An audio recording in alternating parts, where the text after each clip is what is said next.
الله أكبر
الحمد لله الذي خلق السماوات والأرض وجعل الظلمات والنور ثم الذين كفروا بربهم يعدلون.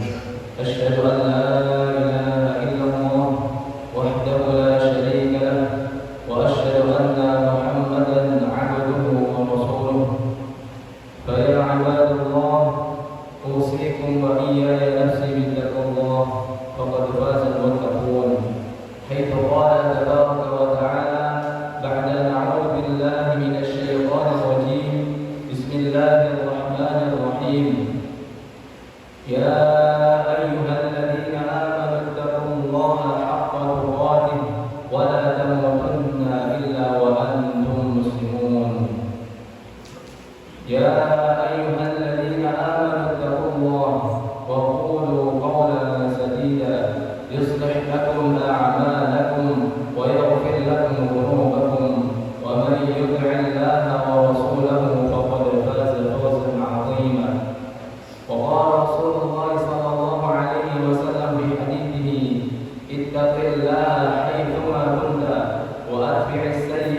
alhamdulillah pada hari ini kita diberikan oleh Allah Subhanahu wa taala nikmat yang dimana nikmat tersebut kita bisa melaksanakan, kita bisa mengangkatkan kaki kita untuk menuju masjid menghadiri salah satu dari 3 hari raya umat Islam, yaitu sholat Jumat secara berjamaah. Salawat serta salam kita aturkan kepada junjungan Nabi besar kita Nabi Muhammad sallallahu alaihi wasallam, yang dimana beliau telah memperjuangkan agama ini beserta dengan para sahabatnya, sehingga kita bisa merasakan nikmatnya Islam, nikmatnya iman sampai detik ini.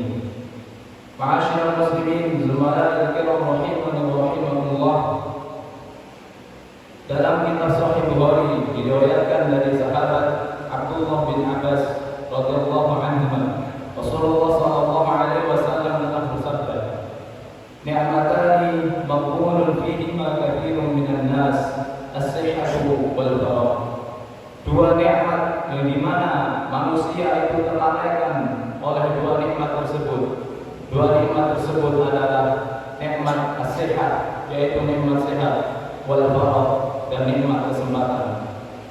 Ketika kita diberikan nikmat kesehatan, maka jasmani kita sehat secara jasmani dan rohani, sehingga kita bisa mengamalkan, kita bisa beribadah, beramal, amal soleh dengan tidak kurang sesuatu apapun.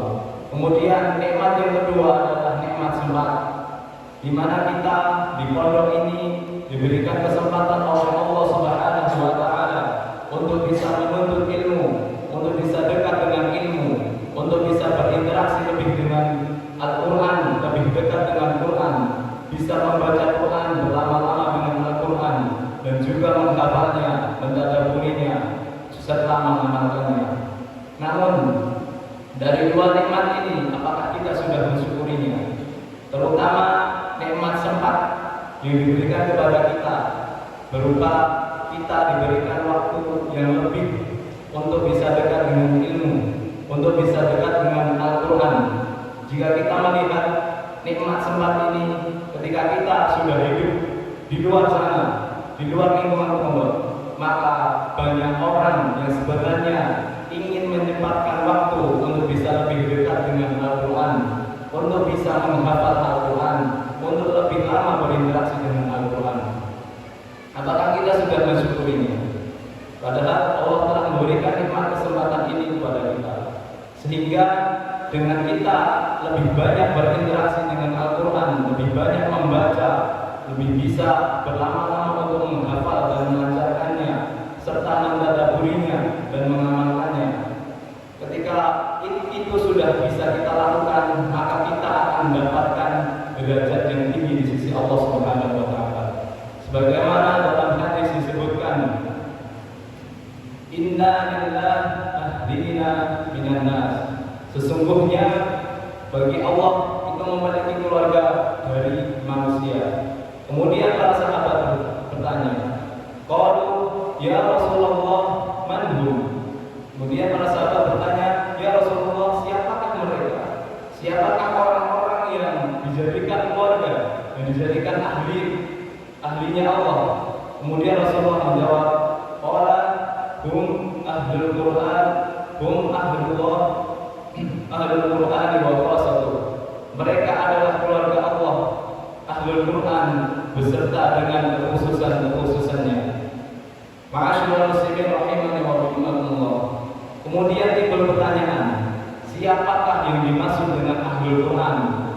Siapakah yang bisa menjadi ahlul Quran sehingga dijadikan ahli atau keluarganya Allah? Apakah kita sudah termasuk? Apakah kita sudah bisa menjadi ahli Quran? Maka para ulama mendefinisikan ahlul Quran menjadi 4 tingkatan atau 4 golongan. Yang pertama adalah ketika kita disebut sebagai ahlul Quran, yaitu tingkatan pertama adalah dia yang membaca Al-Quran.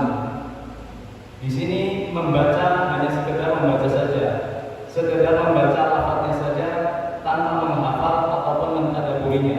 Ini merupakan tingkatan yang paling rendah.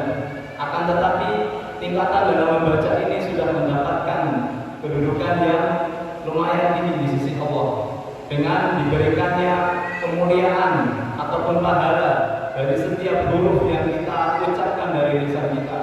Sebagaimana dalam hadis disebutkan, man qara harfan min kitabillah falahu hasanah wal hasanatu bi asyri amsalihha.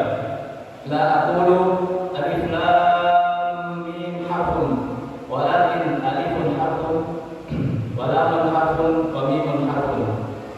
Disebutkan dalam hadis bahwa barang siapa yang membaca satu huruf dari kitab Allah, falahu hasanah, yaitu dia mendapatkan satu kebaikan, wal hasanatu bi asyri amsalihha, dan kebaikan itu pahala itu dikalikan dengan 10 kali. Allah Subhanahu wa taala tidak mengatakan alif lam mim itu sebagai satu huruf, akan tetapi alif satu huruf, lam satu huruf, dan mim satu huruf. Bayangkan saja jika kita membaca Al-Quran berlembar-lembar, berjuz-juz, ratusan ayat, berapa pahala yang sudah kita dapat. Ini hanya dari kita sekedar membaca saja. Kemudian tingkatan yang di atasnya, tingkatan yang kedua adalah kita menghafal Al-Quran. Kita sebagai hufadzul Quran. Setelah kita membaca, kemudian kita menghafalnya. Jadi orang yang menghafal Quran itu bukan tingkatan yang paling tinggi, tapi tingkatan yang kedua.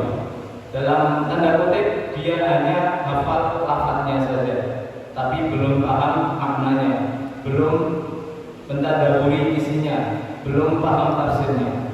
Jadi penghafal Al-Quran itu hanya di tingkat kedua saja. Kemudian tingkatan yang di atasnya adalah orang yang mentadaburi Al-Quran.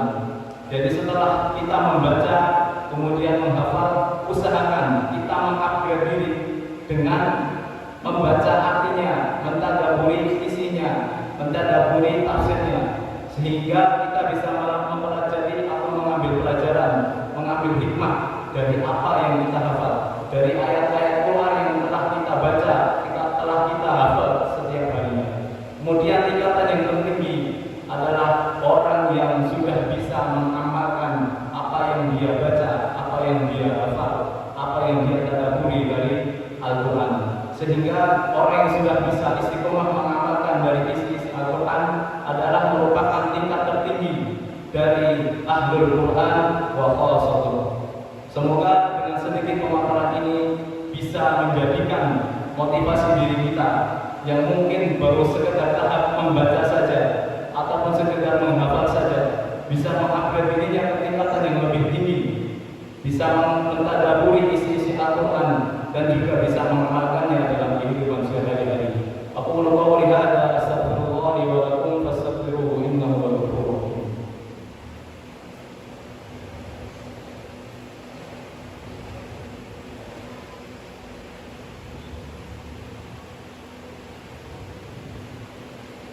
Alhamdulillah wa kafa, wassalatu wassalamu ala nabiyyina al-mustafa wa ala alihi wa ashabihi ahla sidqi wal wafa. Ya ayyuhan nasu taqu rabbakum alladhi khalaqakum min nafsin wahidah wa khalaqa minha zawjaha wa batha minhuma rijalan katsiran wa nisaa.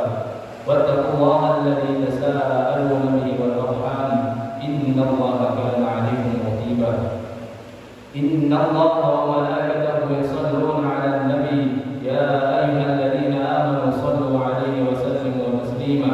اللهم صل على محمد وعلى آل محمد كما صليت على إبراهيم وعلى آل إبراهيم وبارك على محمد وعلى آل محمد كما باركت على إبراهيم وعلى آل إبراهيم إنك حميد مجيد. اللهم اغفر للمؤمنين والمؤمنات والمسلمين والمسلمات الأحياء منهم والأموات إنك سميع قريب مجيب الدعوات يا قاضي الحاجات. اللهم لا سهل إلا ما جعلته سهلا وأنت تجعل الحزن إذا شئت سهلا. اللهم أغننا بالعلم وزينا بالحلم وأكرمنا بالتقوى وجملنا بالعافية. اللهم إنا نسألك سلامة في ديننا وعافية في جسدنا وزيادة في علمنا وبركة في رزقنا وتوبة قبل موتنا ورحمة عند موتنا ومغفرة بعد موتنا. اللهم هون علينا في سكرات الموت والنجاة من النار والعفو عند الحساب. اللهم انصر إخواننا المسلمين المستضعفين في أيغور وفي سوريا وفي فلسطين وفي كل مكان وزمان. اللهم انصر إخواننا المسلمين المستضعفين في أيغور وفي سوريا وفي فلسطين وفي كل مكان وزمان. اللهم أعز الإسلام والمسلمين وأذل الشرك والمشركين ودمر أعداءك أعداء الدين. ربنا هب لنا من أزواجنا وذرياتنا قرة أعين واجعلنا للمتقين إماما سبحان رب العزة عما يصفون وسلام على المرسلين والحمد لله رب العالمين. أقيموا الصلاة.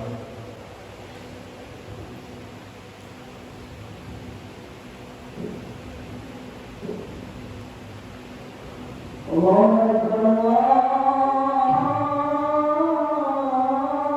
أكبر أشهد أن لا إله إلا الله أشهد أن محمدا رسول الله حي على الصلاة حي على الفلاح قد قامت الصلاة قد قامت الصلاة. الله أكبر الله أكبر لا إله إلا الله. استووا واستقيموا وسووا صفوفكم فإن تسوية الصفوف انتهى الصلاة.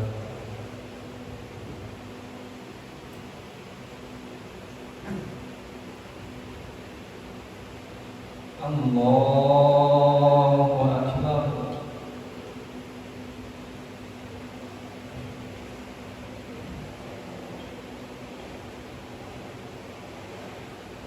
الحمد لله رب العالمين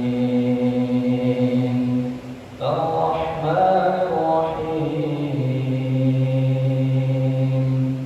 مالك يوم الدين إياك نعبد وإياك نستعين اهدنا الصراط المستقيم صراط الذين أنعمت عليهم غير المغضوب عليهم ولا الضالين.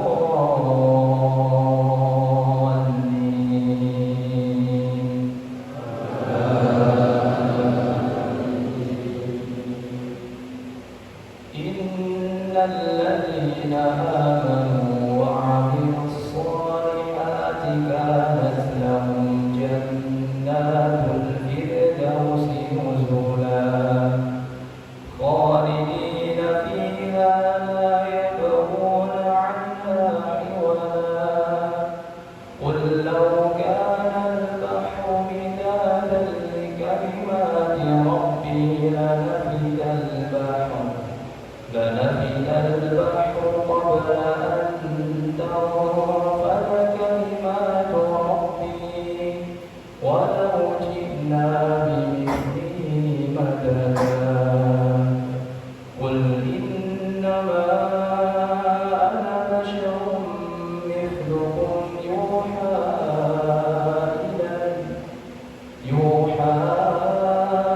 إلي أنما إلهكم إله واحد. فمن كان يرجو لقاء ربه فليعمل عملا صالحا ولا يشرك بعبادة ربه أحدا. الله أكبر.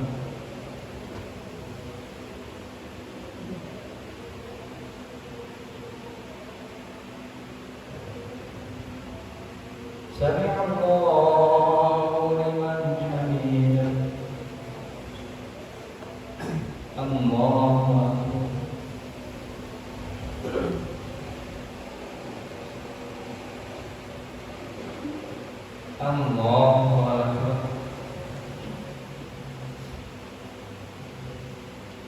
Allahu Akbar.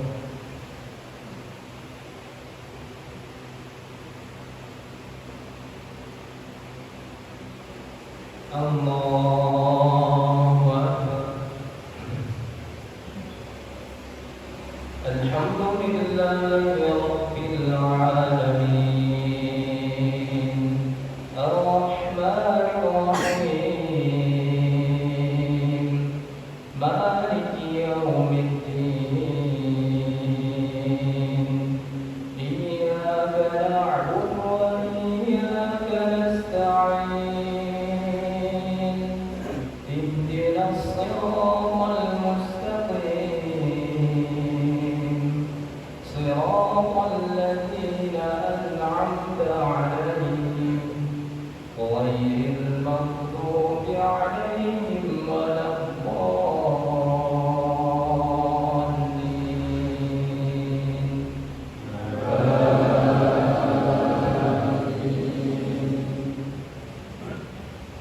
Ya ayyuhalladzina amanu dhkurullaha dzikran katsiran wasabbihuhu bukratan wa asila.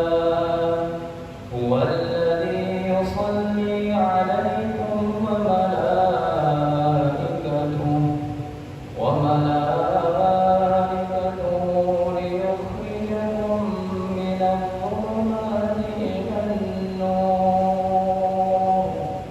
liyukhrijakum minadh-dhulumati ilan nur wa kana bil mu'minina rahima.